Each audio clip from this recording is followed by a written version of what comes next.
Bienvenidos a la tercera sección de nuestra serie Respuestas a Preguntas Bíblicas.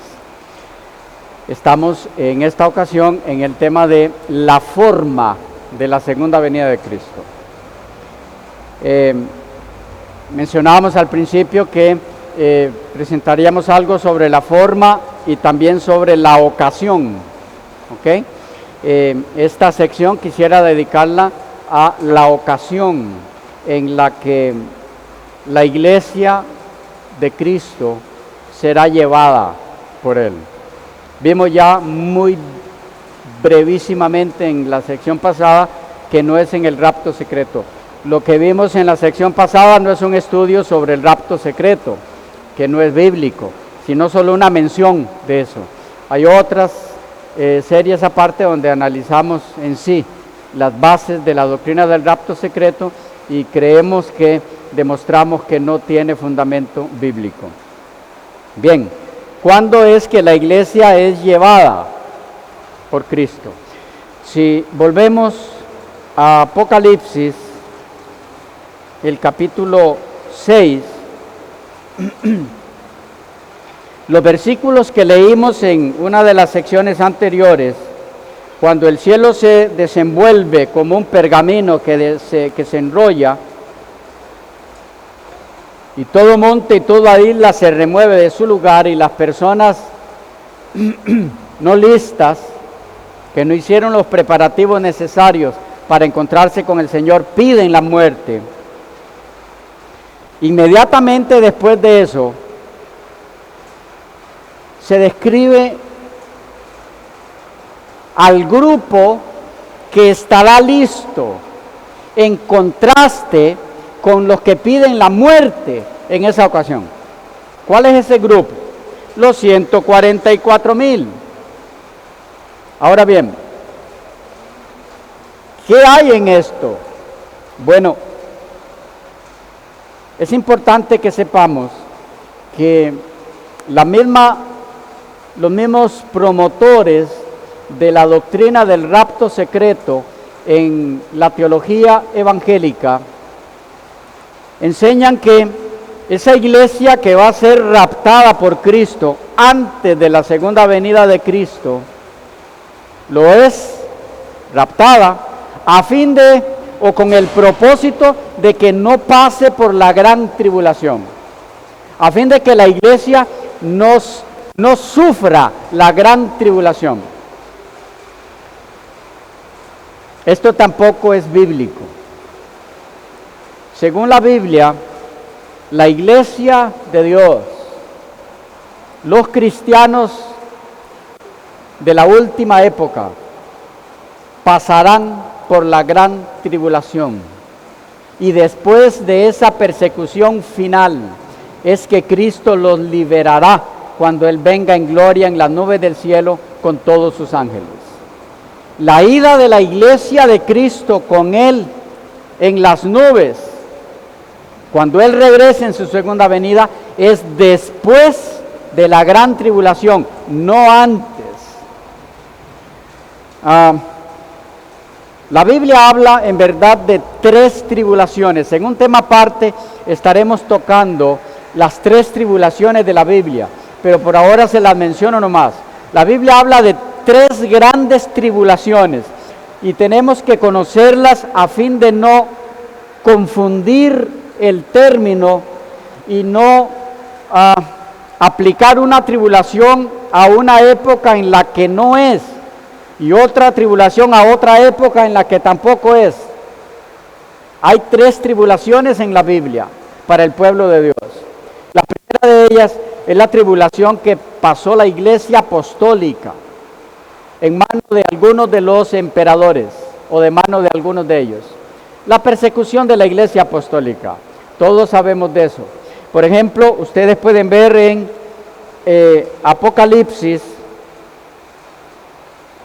el capítulo 2, en cuanto al mensaje a la iglesia de Esmirna, en el primer siglo, dice: y escribe al ángel, verso 8, de la iglesia en Esmirna, el primero y el postrero, el que estuvo muerto y vivió. estuvo muerto y vivió. Dice esto: yo conozco tus obras y tu tribulación. Había una iglesia pasando por tribulación. Dice, y tu pobreza, pero tú eres rico.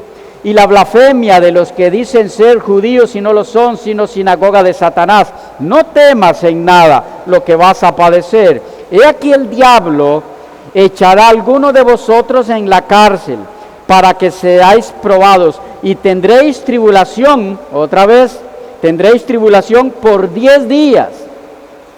Sé fiel hasta la muerte y yo te daré la corona de la vida. Tendréis tribulación por 10 días. Esos 10 días fueron 10 años de persecución de la iglesia apostólica.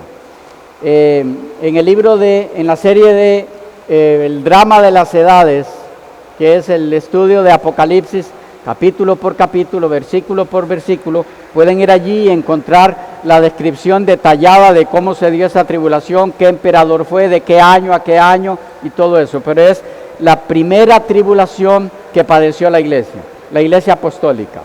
La segunda tribulación la padeció la iglesia en manos del sistema papal, en tiempos de la edad del oscurantismo o la Edad Media.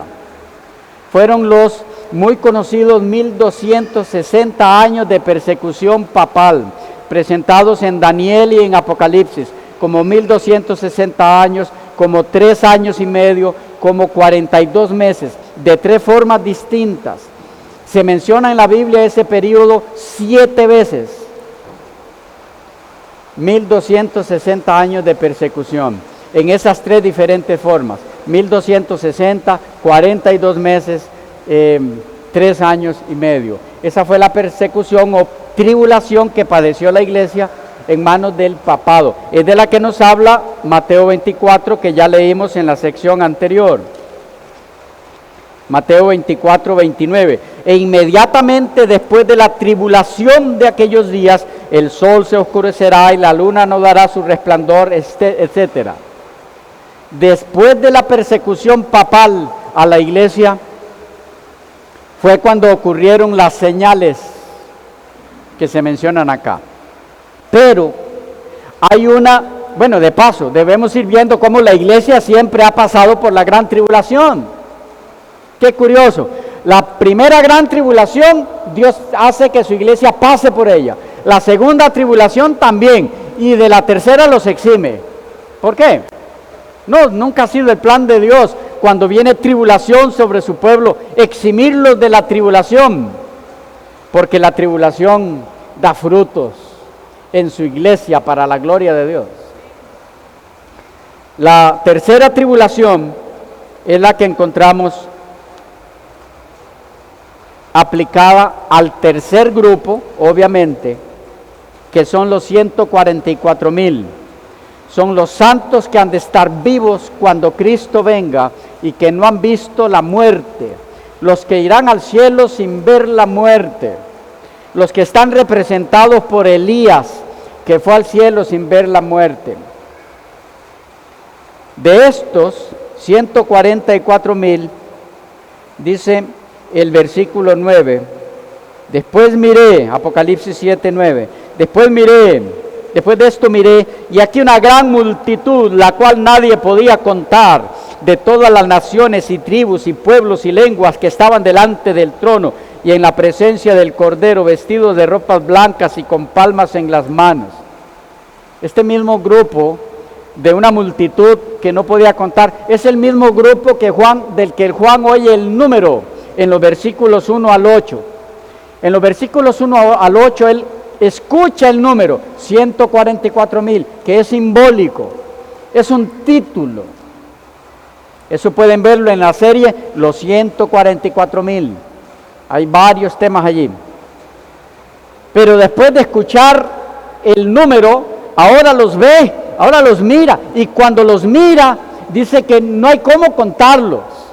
Es el mismo grupo, no son 2 grupos distintos. Pero se dice de este grupo final del pueblo de Dios leamos el versículo 10. Dice, clamaban a gran voz diciendo, la salvación pertenece a nuestro Dios, que está sentado en el trono y al Cordero. Y todos los ángeles estaban en pie alrededor del trono, y de los ancianos y de los 4 seres vivientes, y se postraron sobre sus rostros delante del trono, y adoraron a Dios, diciendo amén. La bendición y la gloria y la sabiduría y la acción de gracias y la honra y el poder y la fortaleza sean a nuestro Dios por los siglos de los siglos. Amén. Entonces oí uno de los ancianos habló diciéndome, estos que están vestidos de ropas blancas, ¿quiénes son y de dónde han venido? Yo le dije, Señor, tú lo sabes. Y él me dijo, estos son, aquí viene, no, te está hablando del último grupo, el grupo final de hijos de Dios. Estos son los que han salido de la gran tribulación y han lavado sus ropas y las han emblanquecido en la sangre del Cordero. Entonces, el último grupo representativo del pueblo de Dios en esta tierra, los 144,000, que son la misma gran multitud, dice aquí que salen de la gran tribulación, es decir, pasan por. Yo no puedo salir de un lugar sin haber entrado a él, ¿o sí? ¿Cómo? Salen de la gran tribulación es porque estuvieron en ella obligatoriamente. Y este es el grupo que si leemos en el capítulo 6, versículos 13 en adelante, o del 15 al 17 más bien, es el que es contrastado con el grupo que en la segunda venida de Cristo pide la muerte, los perdidos. Ahora aparece el otro grupo, los que no piden la muerte, los que no lo sorprende como ladrón, los que encontró velando, son los 144,000, pero de ellos se nos dice que pasan la gran tribulación.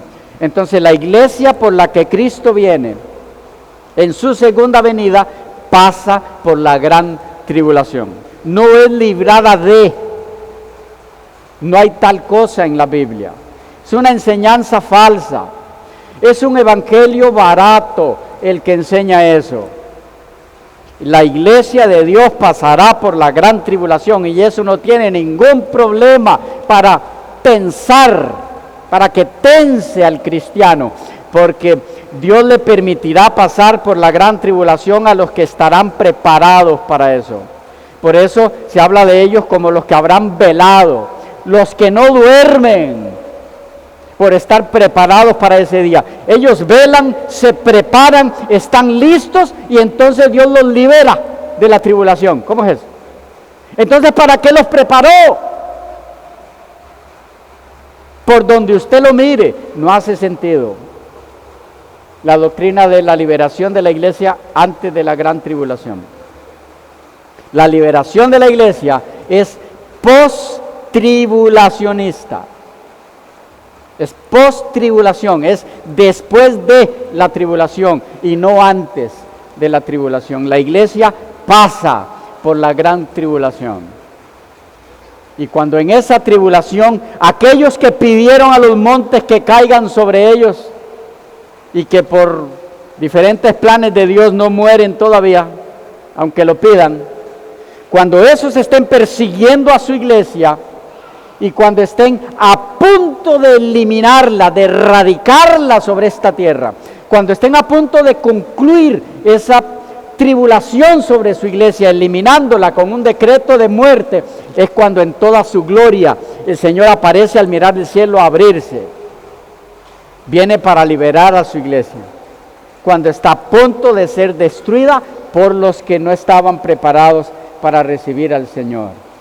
Y el mismo Dios, con la misma gloria que recoge a sus hijos, con esa misma gloria fulmina al perdido, no porque viene a matarlo, Dios no mata,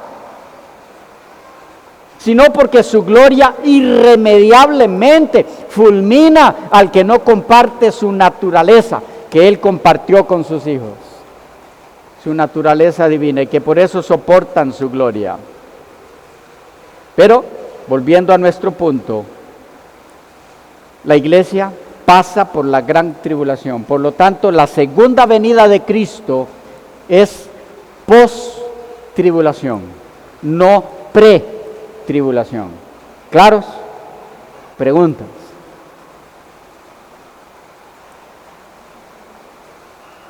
¿No hay? Entonces, dejamos por aquí esta sección y nos vemos en la próxima.